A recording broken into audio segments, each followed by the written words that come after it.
All right, so negative 11 degrees Celsius. That's what folks in the Northeast are going to wake up to tomorrow morning. And if that number doesn't grab your attention, the next one definitely will. Down in Miami, it's a cozy 27 degrees Celsius right now, which means we've got a 38-degree temperature gap happening across one single country at the same time that is absolutely nuts. And here's the kicker, while half the country is getting slapped by Arctic air, cities like LA and Phoenix are out here vibing in what basically feels like early spring, and that gap is about to get even crazier. So today, we're breaking down every major city across the country, showing you exactly what's coming tomorrow, and more importantly, explaining the science behind why this wild split is setting up something way bigger down the road. Let's kick things off with the big one. New York City. Tomorrow in New York, you're looking at a high of about 30 to 32 degrees Fahrenheit, which puts you basically right at that freezing line. Maybe a touch below 0 Celsius. But honestly, the daytime temp isn't even the real headline here. The overnight low is where it gets ugly. We're talking anywhere from 12 to 18 degrees Fahrenheit, and that's before the wind chill even kicks in. Once you factor in this wind, and trust me, it's going to be gusty out there, it's going to feel way colder than what the thermometer actually reads. So if you're heading out in the city tomorrow, layer up like your life depends on it, because that wind chill is absolutely no joke. Now Philly, don't think you're getting off easy here.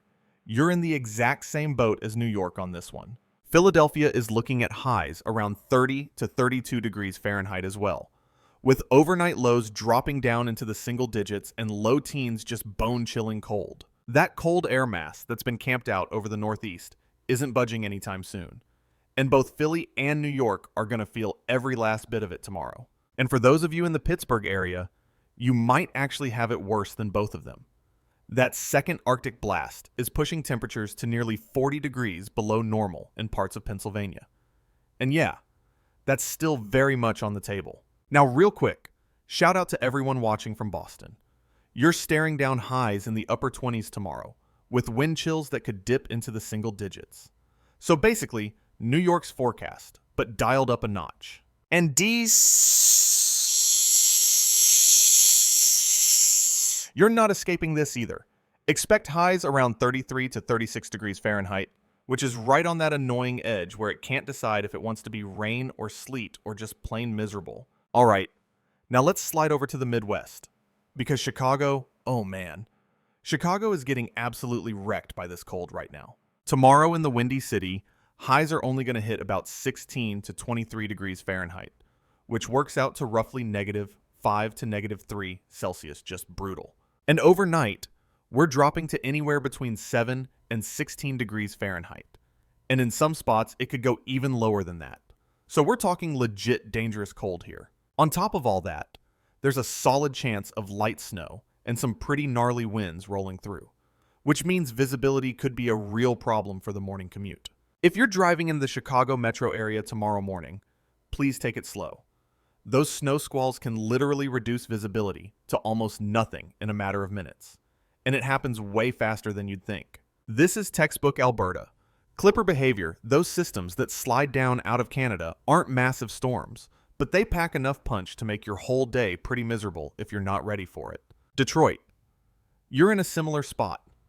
Expect highs around 18 to 25 degrees Fahrenheit with a chance of lake effect snowbands rolling through, especially on the east side of the metro. And Minneapolis. You already know the deal. Highs barely cracking 10 degrees Fahrenheit tomorrow, with overnight lows potentially dipping below 0. So y'all are deep in the freezer on this one. Now, I know a lot of you in the Midwest are probably thinking, yeah, it's cold. Tell us something we don't know, but here's where it gets really interesting. By early next week, some of you could see temperatures jump 30 degrees or more in just a couple of days. We're talking sub-zero wind chills, flipping to the mid-40s, or even low 50s by Tuesday or Wednesday. That kind of temperature whiplash is exactly what makes this pattern so wild. And honestly, your body doesn't even know how to process that kind of swing in 48 hours. All right, now let's completely flip the script and head out west. Because it is a totally different world over there, like, we might as well be talking about a different planet. Los Angeles tomorrow highs around 63 to 70 degrees Fahrenheit. Lows in the low 50s, mostly clear skies. And honestly, it's just a gorgeous day. No other way to put it. If you're in LA right now, you're probably not even thinking about winter. And I don't blame you one bit. 70 degrees in early February is pretty sweet by anyone's standards. San Francisco. You're looking at highs in the upper 50s to low 60s with some patchy fog in the morning, which is pretty standard Bay Area vibes. Nothing too crazy there. But here's the catch, that a lot of people on the West Coast aren't paying attention to Southern California, and much of the coast have been incredibly dry this winter. Like worryingly dry. Some areas haven't seen any meaningful rain or snow in over a month, and that dry streak is directly connected to the same jet stream pattern that's funneling all the cold air out east. The ridge of high pressure keeping the west warm is also acting like a wall, blocking any moisture from getting in. So while it feels amazing right now, it's quietly building a drought situation that could become a much bigger deal later this spring. Phoenix. You're in a similar boat, highs around 57 to 66 degrees Fahrenheit tomorrow. Clear skies. Low humidity. Basically textbook Arizona winter weather. Nothing to complain about comfort-wise. And for the Denver crew, you're kind of in this weird in-between zone highs near 40 degrees Fahrenheit. Dry conditions. But you could see that Arctic air spill over the Rockies and knock your temps down hard by the weekend.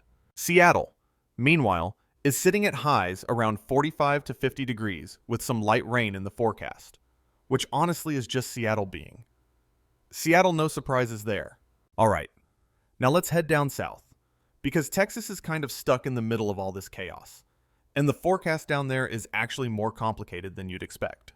Dallas tomorrow is looking at highs of only about 45 to 50 degrees Fahrenheit, which is cooler than normal for this time of year. You're not getting hammered like the Northeast, but you're definitely not warm either. Overnight lows in Dallas will drop to around 32 to 41 degrees Fahrenheit.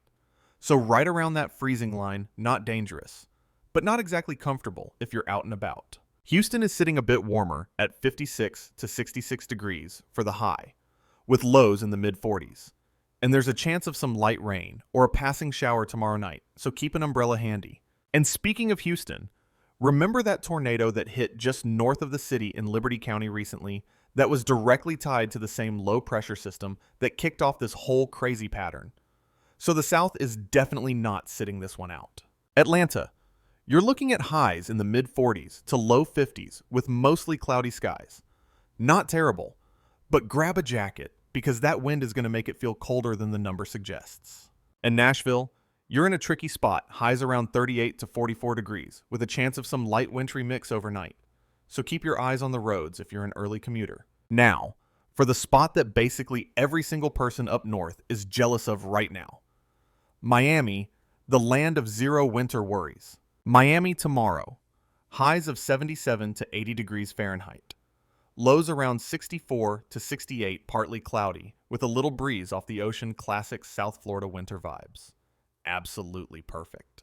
That's the kind of weather that makes everyone else in the country want to drop everything and book a flight. And honestly, can you blame them when it's negative 11 up in the Northeast? But even Miami isn't completely off the hook, because another shot of cold air is expected to push down into Florida late this week, not Northeast level cold. But if you're used to 80-degree days and it suddenly drops into the 60s, that's going to feel pretty chilly by Florida standards. All right, before we keep rolling, drop a comment right now and tell me where you're watching from, because I genuinely want to know what conditions look like in your neck of the woods. It's low-key fascinating when someone in Chicago is dealing with negative wind chills and someone in Miami is posting beach pics on the same day in the same country. That's how insane this pattern really is. And if there's a city or region you want to deep dive on in the next video, let me know in the comments too. We've been getting a ton of requests for more detailed regional breakdowns, and I'm all for it. Now let's zoom way out, because the city-by-city stuff matters. But what's really pulling all the strings here is the jet stream, and right now it's doing something pretty wild.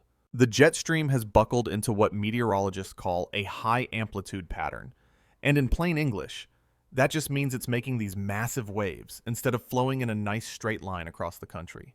When a big ridge, basically a dome of warm air, parks itself over the west coast and the plains, It forces a deep trough on the other side, and that trough acts like an open door for Arctic air to just pour straight down into the east. That's exactly what's been going on. The west stays warm and dry. The east gets slammed with one cold blast after another, and the gap between the two just keeps getting wider and wider. What makes this setup extra spicy is how persistent it's been. This isn't some one-and-done cold snap that blows through and leaves. It's wave after wave of Arctic air, and each one has the potential to mix with moisture and dump snow. And that's where the snow threat really kicks in. Over the next several days, the first system rolling through is lighter. Some snow showers across the Great Lakes, maybe a coating to a couple inches in parts of Ohio, Pennsylvania, and West Virginia through Friday. But the second round this weekend is the one you really need to watch. That's when heavier, more widespread snow is possible across the Great Lakes, the Ohio Valley, and into the Northeast. When you stack it all up over the next 5 to 7 days, we're probably looking at a pretty solid 3 to 7 inches of snow stretching from Michigan and northern Wisconsin all the way through Pennsylvania and into northern New England. Some spots could push toward a foot of snow, especially in the higher elevations and those areas that always get hammered by lake effect. You know who you are. Buffalo. Now, I'm not trying to oversell this. We're not talking about a massive blizzard level event or anything like that. At least not at this point. So let's keep it real. But for a lot of you who've been saying this winter has been all cold and no snow, well, here you go. Mother Nature is finally putting up and delivering the goods.